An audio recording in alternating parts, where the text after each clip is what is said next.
마지막 추수라는 제목으로 말씀 나누겠습니다. 오늘 본문에 마지막 추수에 대한 두 가지 이미지가 보여지고 있습니다. 곡식 추수와 포도 추수로 보여지는데요. 주님이 재림하실 때 하실 일을 예수님이 말씀하셨는데요. 마태복음 25장 31절부터 33절을 제가 읽겠습니다.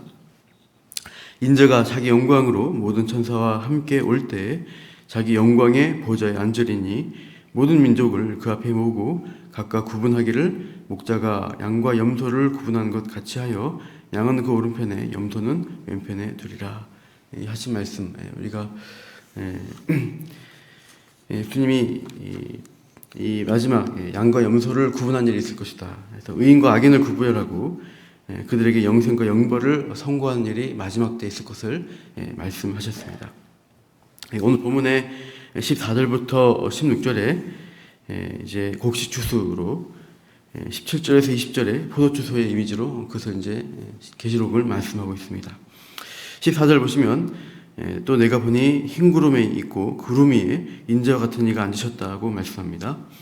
마지막 추수 때 주관자가 누구시냐 했을 때 그리스도를 가리키고 있습니다. 주님이 성전 멸망을 예고하시면서 종말의 일을 이렇게 언급하시죠.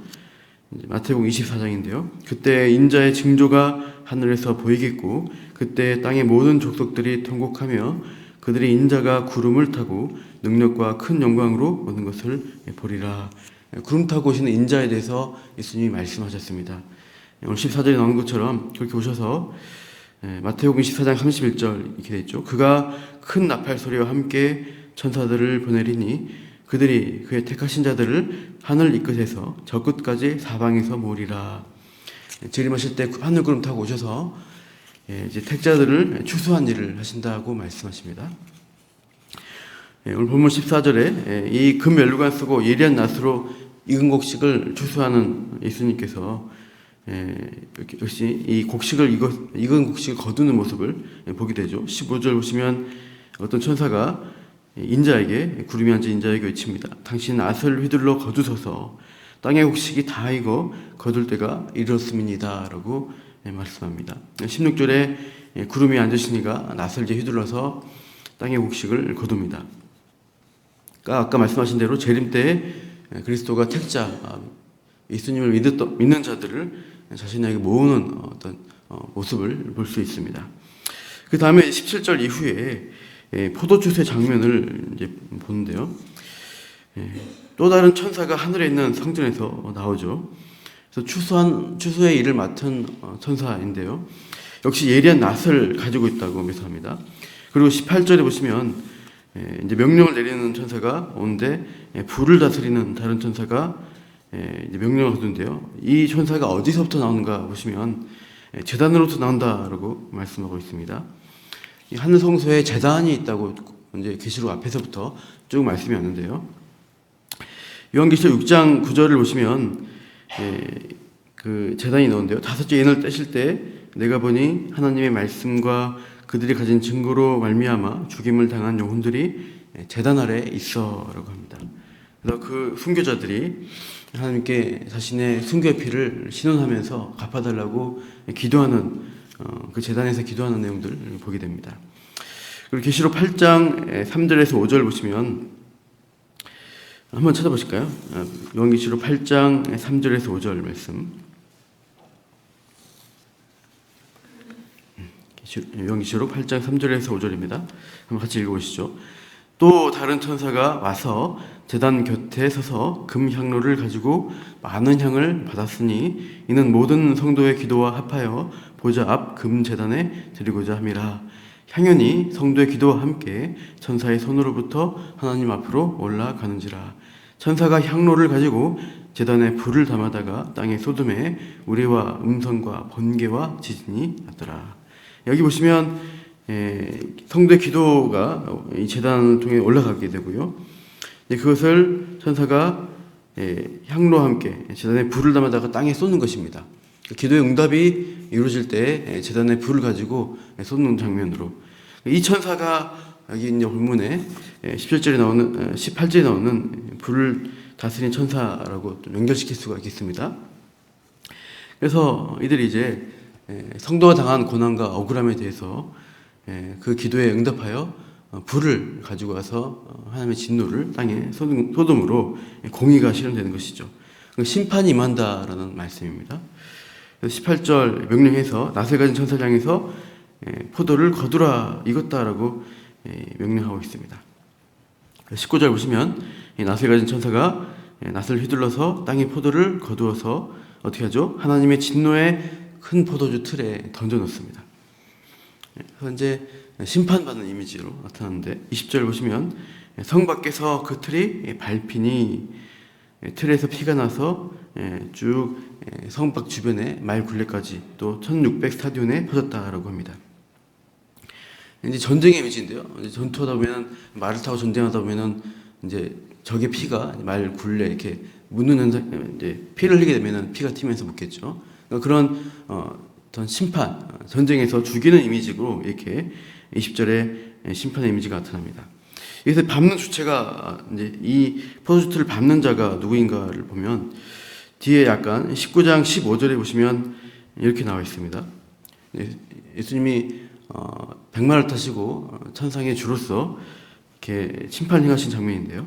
19장 15절에 그 입에서 예리한 검이 나오니 그것으로 만국을 치겠고 친히 그것들을 철장으로 다스리며 또 친히 하나님 곧 전능하신 이의 맹렬한 진노의 포도주 틀을 밟겠고 되어 있죠. 그러니까 예수님이 이 심판을 행하신 주체로서 이 진노의 포도주 틀을 밟는다, 심판을 행하신다라고 말씀하고 있습니다.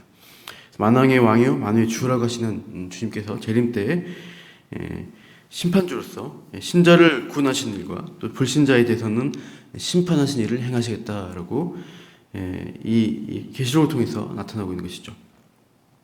예수님이 재림하실 때 이런 공의의 심판관으로 주님이 이제 이 땅에 임하시게 됩니다. 그때 우리가 어느 자리에 설 것인가? 그러니까 양이냐 염소냐 둘 중에 하나의 자리에 서게 될 것이죠.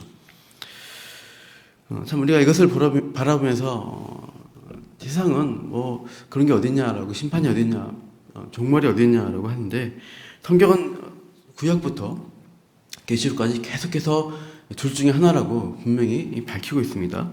제가 참고적으로 다니엘서를 보시면 다니엘에게도 이렇게 알려주셨습니다. 12장 2절에 탕의 띠끌 가운데에서 자는 자 중에서 많은 사람이 깨어나 영생을 받는 자도 있겠고 수치를 당하여서 영원히 부끄러움을 당할 자도 있을 것이며 라고 말씀합니다.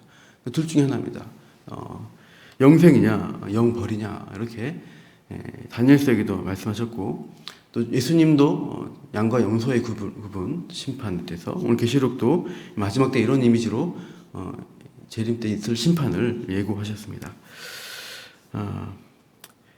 선한 일을 행한 자는 생명의 부활로 악한 일을 행한 자는 심판의 부활로 나오리라라고 말씀하시고 요한계시록 마지막에도 이 두 번째 부활에 대해서 경고하시고 있어요. 우리가 이 땅을 살아갈 때 우리의 소망과 우리 인생의 마지막의 종착점을 어디로 둘 것이냐를 저희가 성경을 통해서 경고를 받습니다. 이 말씀을 듣는 자는 복된 것입니다. 알고 대비하고 주님 앞에 우리가 깨어있는 자로서 나갈 수 있기 때문이죠. 또 오늘도 우리가 잠을 자고 있고 세상 일에 취해서 하나님의 경고의 말씀을 듣지 않은 자들과 다른 참으로 육체로 살아가는 이 삶은 육신으로 사는 삶은 참 시끄럽고 어렵고 답답한 일이 있지만 우리가 속사람 영으로 우리가 돌아갈 본향을 바라볼 때 주님이 약속하신 그 평안 가운데 세상이 줄 수 없는 평안을 누리면서 그 소망 약속 붙들고 이 생명의 길을 오늘도 걸어가시기를 축복합니다. 제가 기도하겠습니다. 하나님, 성경은 우리에게 우리 인생의 마지막 종착점이 두 가지, 둘 중에 하나라고 말씀하십니다. 생명이냐 죽음이냐 영생이냐 영벌이냐를 주님께서 말씀하시고 우리가 이 땅에 살아있는 동안에 그 두 가지 길을 선택하라고 말씀하십니다. 우리에게 하나님이 이 말씀을 들을 수 있는 듣고 예수님 믿고 구원받는 길로 우리 인도해 주신 것을 우리가 오늘 다시 기억하며 감사합니다. 하나님 생명 받은 자로서의 삶을 우리가 살아갈 때 믿음을 지키는 일들이 어렵다고 또 참 세상 사람들이 볼 때 어리석어 보인다고 하지만 하나님 성경이 우리가 약속한 바를 바라보면서 참된 지혜인 것을 우리가 알고 오늘도 하나님께 감사하며 이 소망 가운데 기뻐하며 우리 속사람은 평안한 가운데 이 여생들 우리에게 주어진 삶의 길을 걸어갈 수 있게 하여 주시옵소서. 오늘도 감사 찬양하며 그 본향 땅을 소망하며 오늘도 힘있게 살아가게 하여 주시옵소서. 감사하며 이 모든 말씀 예수님 이름으로 기도합니다.